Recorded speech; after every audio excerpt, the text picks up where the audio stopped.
टोंक के बीजेपी कार्यालय में मंत्री कन्हैयालाल चौधरी ने ममता बनर्जी के बयान पर आपत्ति जताई है, जिसमें ममता बनर्जी ने महिलाओं को रात में बाहर नहीं निकलने की सलाह दी थी। कन्हैयालाल चौधरी ने पश्चिम बंगाल में महिलाओं के खिलाफ अपराध पर सवाल उठाए। चौधरी ने कहा कि पश्चिम बंगाल में महिला अपराध से जुड़े 30,000 से ज्यादा मामले आ चुके हैं। बंगाल में कानून व्यवस्था पूरी तरह से चौपट हो चुकी है। पश्चिम बंगाल के अंदर ऐसी घटनाएं अभी मैंने कुछ मीडिया के अंदर पढ़ रहा था, लगभग 30,000 से ज़्यादा इस टाइप के केस दर्ज है। बंगाल के अंदर कानून व्यवस्था बिल्कुल चौपट हो चुकी है। वहाँ पे जंगल राज हो चुका है, वहाँ हमारी कोई महिलाएं सुरक्षित नहीं है। अब वो खींच मटाने के लिए खुद महिलाओं पे डाले कि रात को नहीं निकले। जब ये लोकतंत्र है, लोकतंत्र के महिलाओं की तरफ जब हम साथ साथ बराबर का अधिकार देते तो वो भी रात में भी निकलेगी, दिन में निकलेगी। और ये आपने देखा होगा कि आज उत्तर प्रदेश के अंदर जब हम वहाँ के मुख्यमंत्री योगी जी बने थे, उससे पहले रात के अंदर 5 से 6 बजने के बाद में कोई महिलाएं बाहर निकलने से डरती थी, जो आज बंगाल में हो रहा है। साइबर ठग रोज नए नए हथकंडे अपना रहे हैं। कभी लोगों को डिजिटल अरेस्ट करके तो कभी दूसरों के बैंक अकाउंट में पैसे डाल करके। कुछ ऐसी ही एक मामला फिर अजमेर से निकल करके सामने आ चुका है, जहां एक साइबर ठग ठगी के पैसों को पहले ई मित्र संचालक के अकाउंट में डालते हैं और फिर ई मित्र संचालक से कैश लेकर के फरार हो जाते। देखिए।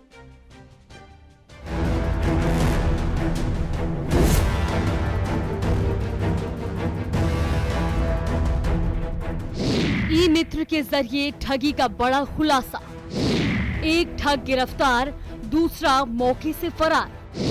कहां तक जुड़े तार, ठग उगले राज।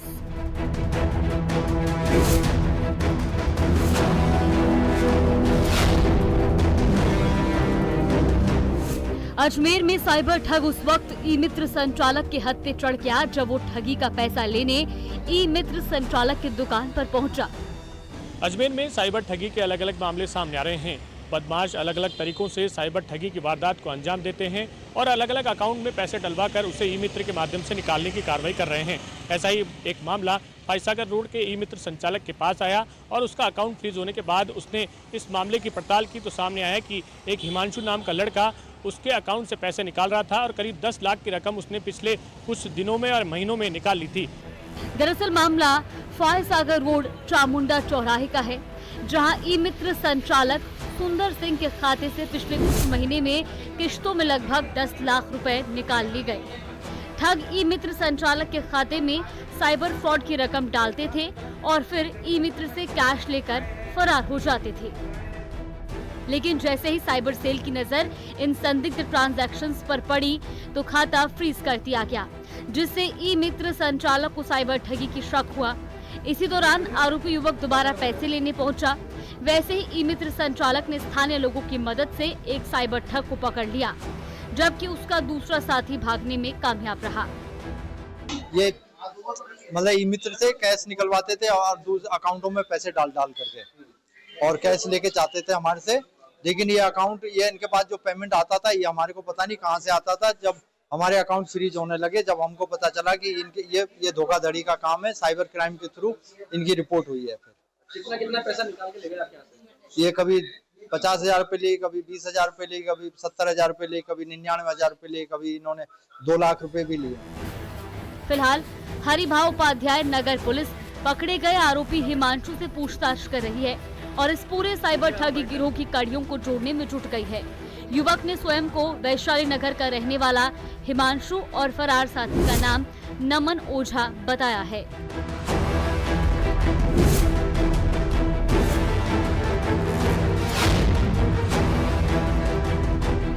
इस मामले की शिकायत हरिभाव उपाध्याय नगर थाना पुलिस को दी गई है। पुलिस ने युवक को हिरासत में ले लिया है। इस मामले में अब पीड़ित ई मित्र संचालक सुंदर सिंह की ओर से रिपोर्ट देने के बाद अग्रिम कार्रवाई जो है पुलिस की ओर से की जाएगी। कैमरा पर्सन कौशल सेन के साथ अशोक सिंह, न्यूज़ 18 अजमेर। और वहीं झुंझुनू में दिवाली के अवसर पर स्वदेशी वस्तुओं की खरीदारी का जोरदार उत्साह देखने को मिल रहा है। घर सजाने और पूजा पाठ के लिए लोग स्वदेशी उत्पादों को प्राथमिकता दे रहे हैं, जिससे खास तौर पर माटी के दियों और बर्तनों की मांग में जबरदस्त इजाफा हुआ है। दियों की बढ़ी हुई डिमांड के चलते स्थानीय कलाकारों के घूमते हुए चाक की स्पीड तेज हो गई है। चिकनी मिट्टी उनके हाथों के कमाल से अलग अलग आकर्षक आकार और डिजाइन में ढल रही है। कलाकारों का ये कहना है कि मांग बढ़ने की वजह से उन्हें पिछले सालों की तुलना में ज्यादा सामान तैयार करना पड़ रहा है। माटी के दियों की बढ़ी बिक्री से न केवल उनकी आमदनी बढ़ी है, बल्कि वो मानते हैं कि इस बार उनके घरों में भी लक्ष्मी का दोगुना स्वागत हो रहा है। अब दिवाली को सीजन आ रहा है और बर्तन बना रहे हैं। दिवाली को पर कोई दिवा, कोई कलश, कोई छोटा बर्तन, घड़िया गाड़िया और हमने त्योहार पर चाहिए सब आदमी ले वो चावा है। दिवाली की डिमांड तो खूब है। आ रही है मुँह का गए और के माटी का दीवा बर्तन खरीदन आड़ा और माटी का बर्तन ही शुभ है। दिवाली के महीने शुभ माने जा साहब ये खरीदन आएगा साहब यो सब बढ़िया ही है।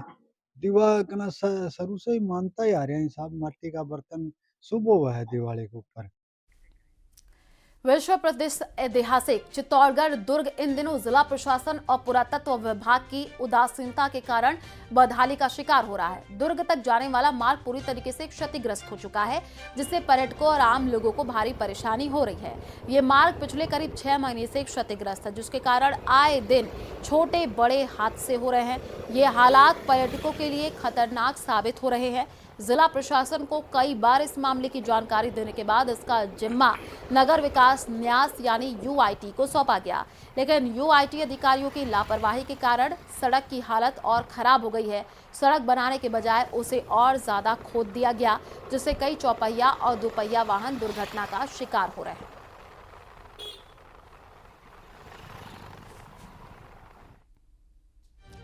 अंतर्राष्ट्रीय पुष्कर मेले की शुरुआत 22 अक्टूबर से की जा रही है। इस मेले में पशुओं की प्रतियोगिता आकर्षण का केंद्र रहती है, लेकिन प्रतियोगिता में विजेता पशुपालकों को मिलने वाली राशि से पशुपालक खास नाराज हैं। ये रिपोर्ट देखिए।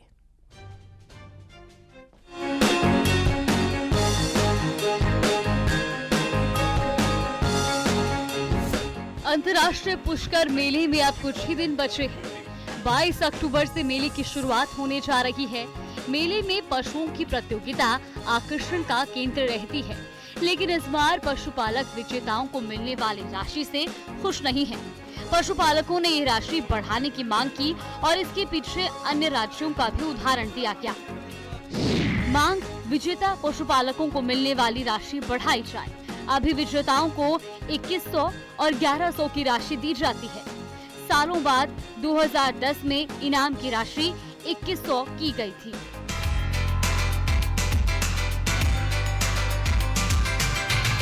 पशुपालकों का कहना है कि वर्तमान सरकार ने विजेता को मिलने वाली रकम बढ़ाने का आश्वासन दिया था, लेकिन अभी तक इसमें बढ़ोतरी नहीं की गई। इससे पशुपालक परेशान हैं। दरअसल पुष्कर मेले में पशुओं को लाने के लिए हजारों रुपए खर्च होते हैं और बाहर के जिलों से आने वाले पशुपालकों पर इससे अतिरिक्त भार बढ़ता है और इसी वजह से बीते कुछ वक्त में मेले में आने वाले पशुपालकों की संख्या में गिरावट आई है। राशि बढ़ाने के लिए पशुपालकों का तर्क है कि मेले में पशुओं को लाने ले जाने के लिए हजारों का खर्च होता है। 3 से 4 हजार के खर्च की वजह से बाहर से नहीं आ रहे पशुपालक। अन्य राज्यों में विजेता पशुपालकों को मिलती है ज्यादा राशि। उत्तर प्रदेश, मध्य प्रदेश और दक्षिण भारत के कई राज्यों में राशि ज्यादा है। अन्य राज्यों में मिलती है 51,000 से 1.5 लाख तक की राशि। राजस्थान के मेलों के आधार पर मिलती है राशि। पुष्कर अंतर्राष्ट्रीय मेला है, इसीलिए राशि उसी आधार पर मिले। राशि बढ़ेगी तो और ज्यादा संख्या में शामिल होंगे पशुपालक। कई बार निवेदन करने के बाद सरकार ने दिया था आश्वासन। पशुपालकों को आश्वासन के बाद अभी तक नहीं बढ़ाई गई राशि। पशुपालकों का कहना है कि पहले मेले में ऊंट घोड़े के साथ गाय बैल भी बड़ी संख्या में पहुंचते थे, लेकिन अब धीरे धीरे उनका क्रेज कम हो रहा है, क्योंकि ऊंट और घोड़े की सजावट और डांसिंग प्रतियोगिताएं आयोजित होती हैं, लेकिन गायों की दुधारू और नल की प्रतियोगिता आयोजित हो रही है। इससे उन्हें इनामी राशि सही नहीं मिल पा रही और उनका खरीद बेचना भी कम हो रहा है।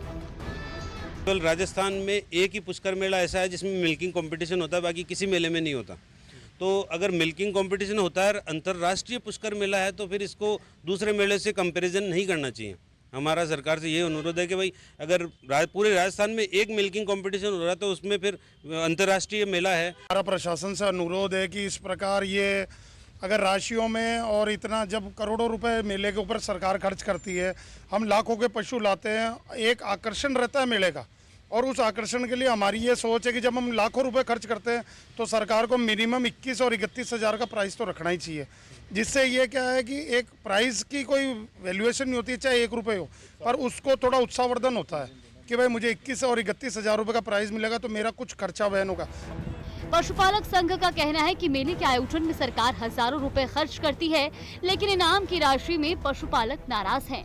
अगर इनाम की राशि नहीं बढ़ाई जाती है और आगामी मेलों में भी यही राशि रहती है तो फिर पशुपालक इस तरह की प्रतियोगिताओं में शामिल नहीं हो सकेंगे। आसपास के लोग ही इसमें शामिल होंगे। अजमेर से न्यूज़ 18 के लिए अशोक भाटी की रिपोर्ट।